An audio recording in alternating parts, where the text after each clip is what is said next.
Hello साथियों, कैसे आप सभी। मैं विवेक एक बार फिर से आप सभी साथियों का आपके अपने परिवार एग्जाम्पल में हार्दिक स्वागत करता हूं। हम है एग्जाम्पल कलम से क्रांति। हर दिन साथी हम लोग 10 से 15 सेट करेंगे।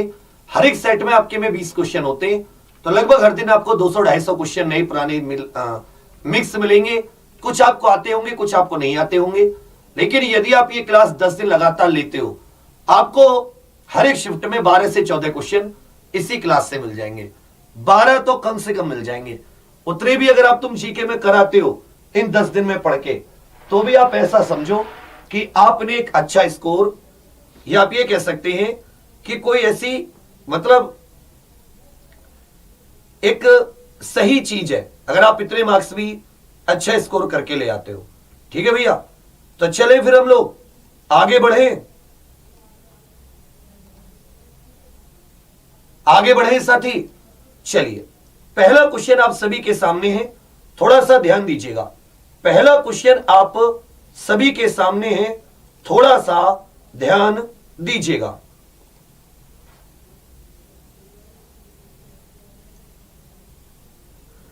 क्वेश्चन है, भारत में कितने शास्त्रीय नृत्य रूप मौजूद है। भारत में शास्त्रीय नृत्य, याद रखिएगा, जो भारत का संस्कृति मंत्रालय मानता है, भारत का संस्कृति मंत्रालय, भारत का संस्कृति मंत्रालय 8 मानता है। जो संगीत नाटक अकादमी, संगीत नाटक अकादमी मानती है, संगीत नाटक अकादमी 9 मानती है।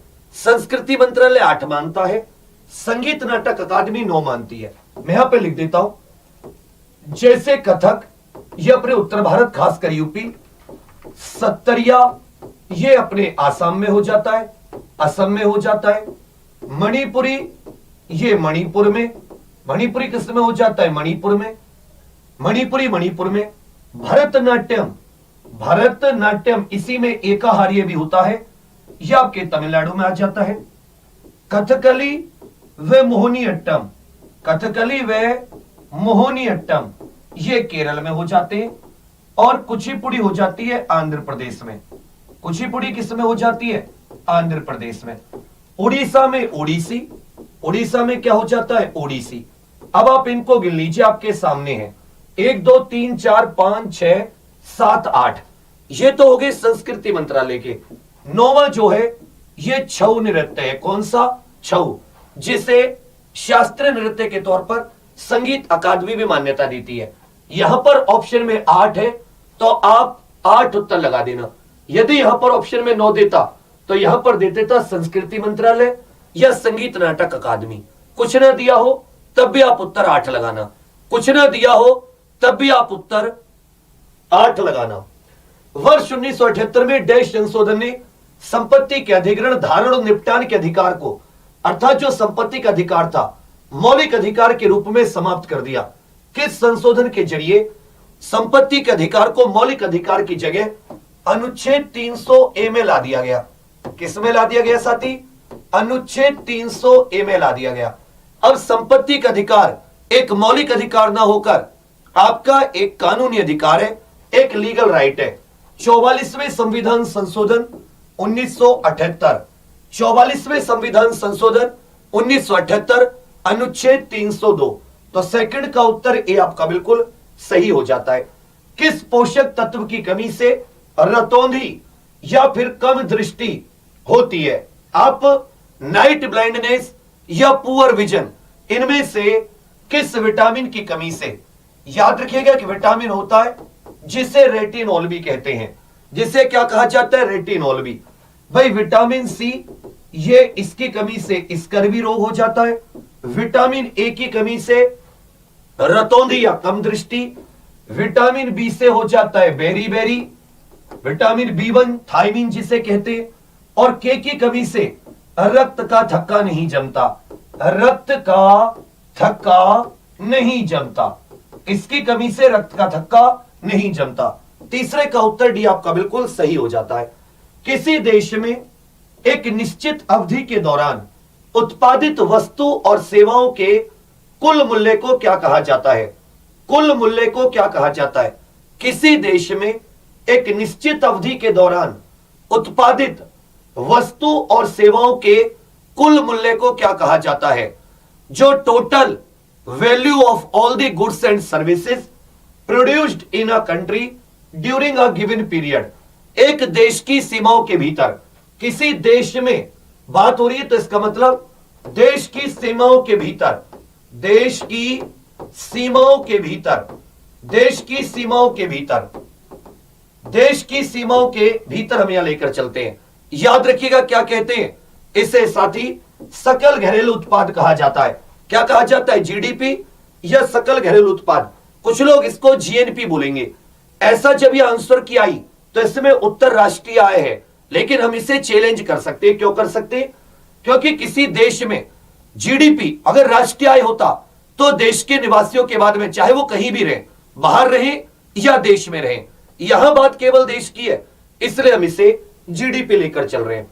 अकबर की 3 खंडों वाली जीवनी का शीर्षक आईन अकबरी अकबरनामा, यह किसने लिखी थी? याद रखिएगा अकबरनामा यह फारसी भाषा में है। यह किस भाषा में? फारसी भाषा में। पहली बात, इसके 3 भाग हैं। इसके कितने भाग हैं? 3 भाग। पहले भाग में अकबर के जन्म इत्यादि संबंधी, दूसरे भाग में अकबर के जीवन संबंधी घटनाएं, अकबर के जीवन में जो घटनाएं हुई, युद्ध इत्यादि जो उसने लड़े वो सब, और तीसरे में इसका प्रशासन, जो ये राजस्व वगैरह किस प्रकार से दहसला पर था, ये सारी की सारी। ये जो तीसरी वाली है इसे ही आईने अकबरी कहा जाता है। तीसरी वाली को क्या कहा जाता है? आईने अकबरी। टोटल किताब को अकबरनामा कहा जाता है। यह साथी अबुल फजल ने लिखी। यह किसने लिखी? अबुल फजल ने लिखी। अकबरनामा पुस्तक फारसी भाषा में अकबर की जीवनी 3 भागों में, यह किसके द्वारा लिखी गई? यह अबुल फजल के द्वारा लिखी गई। भारतीय संविधान की प्रारूप समिति के अध्यक्ष कौन थे?